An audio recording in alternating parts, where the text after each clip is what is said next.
إذا الأمجاد قد عظمت فللأمجاد waxa xisaabiya oo tilmaamaya uu leeyahay wax kasta oo nolosha hadaf kasta aynu u baahanay inaynu xaqiijino laba shay oo quru u baahan yahay buu leeyahay ويبني مجده جدلا فروح الفذ يعليها ليصبح markaynu milicsanayn yar taariikhdii dadkii muslimiinta ee hore waxaad moodaysaa inaynu akhriyayno dad kowkab kale ku noolaa dhul kale dad ku noolaayo kanaynu inagu deganay aan deganayn markaad aragta awoodooda juhdiga tamartay bixinayeen waxay yaqaaneen waxay qaybsanaayeen marka lagu yidhaahdo waa caalim muslim oo fulaana oo kaanama marka lagu yidhaahdo waa bukhaari intaa soo boqol oo kun oo xadiid buu qaybsanaa waa imaamu axmed oo 1 milyan oo xadiid buu hayay waa awsaaciyo intaa soo boqol kun oo xadiid nin walba marka lagu yidhaahdo boqolaal kun oo xadiid oo mac sanadkiisa wata iyo wuxuu dhanbaan kitaabba ku qorayna uu korka ka watay bal ay subax u fadhiisan jireen sidaynu qur-aanka subaxa ugu fadhiisanaaba ee xadiidka subaxa ugu fadhiisan jireen dabeetana inta nin caalime nin kale u yimaada buu ku dol akhriyi jiray wuxuu maxfuudaadkiisoo dhan intuu ku dol akhriyo ayaa laysla sixi jiray oo la kala eegi jiray innaga maxaa daaqadan iyo awooddeennii xaggay ka baxda waxaan rabaa mindaarka ama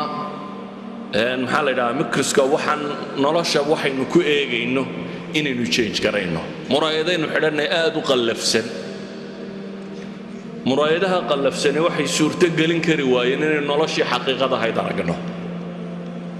taasaa waxay keentay markaasi in daaqaadkeen iyo awooddeen iyo dhamme ay cadilanto oo waxba aynu garan kari weyno taasaa waxay keentay in maalinniba maalin inoo dhiibto shaqo walo aynu qaban karnaba aynu isarano berri sanadka dambe markaad soo firaaqowdo bal hadhow baad wakhti u daydayi doontaa noloshana mar la firaaqoobaaba ma jiro cilmi idinku kordhin maayo laakiin silsiladaan idinka jebinaya yacni waxaan rumaysnay in silsilada inagu xidhan yihiin awooddii iyo daaqadii alla ina siiyey subxaana wa tacaala in silsilada inagu xidhan yihiin waayo shayga nolosha ay u baahan tahay maalmaha ka mid ah waxaan galay netka dabeetana waxaan galay labadan website ee xufaadul waxyeynka laba website oo qur-aanka iyo axaadiista lagu qaybo kadib baa waxaan arkuun iclaan yaroo meel ka laalaada oo sheegaya ma rabtaa qur-aanka inaad 30 maalmood ku qaybto 30kii maalmood meesha ku qorayd baan galay waa risaale ama kitaab nin qoray oo 63 page 63 page runtii haddaad akhrido noloshaada wax badan baa iska beddelaya waxa uu xisaabiya uu tilmaamaya uu leeyahay wax kasta oo nolosha hadaf kasta aynu u baahanay inaynu xaqiijinna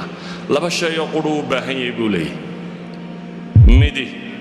waa alhimma walcaziima walmusaabara midi waa han sare oo go'aan adag wata hanku waa qofku inuu han weynaado haddaad han yar tahay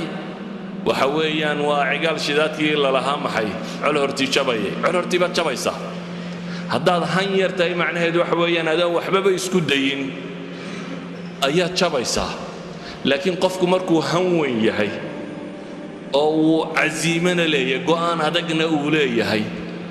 kaasi waa qodobka koowaad ee nolosha wax ka bedeli kara qodobka labaad ee nolosha wax ka bedeli kara waa almaqdira awood iyo istitaaca inay jirto awoodi inay jirto awoodina way kaa buuxdaayo waa lagu tusi waaye soomaalidu waxay idhaahdaan geela baa aakhira xooggiisa la tusaa bay idhaahdeen adduunka ilmo yar baa dee neefkaa geela weyn hogaamiya marka aakhirunbu xooggiisa arkaa bay idhaahdaan waxaan ka baqayaa inteenna badani inaynu ku dhacno aakhira un inaynu aragno awooddii iyo nimcadii iyo xooggii allayna siiyey subxaana wa tacala in adduunka arkari weyni ka saddexaadna wuxuu ku tilmaamayaa inay tahay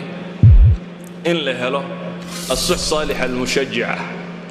in la helo dad fiican oo aad gargaarsato oo raacdid oo aan muthbitiin ahayn aan dad dhulka kugu nabaya ahayn dad kor ku qaadayo kor ku sii wadaya oo aan muthbitiin ahayn aan dad dhulka kugu nabaya ahayn dad kor ku qaadayo kor ku sii wadaya ويبني مجده جدلا فروح الفاتح ليصبح همة تروي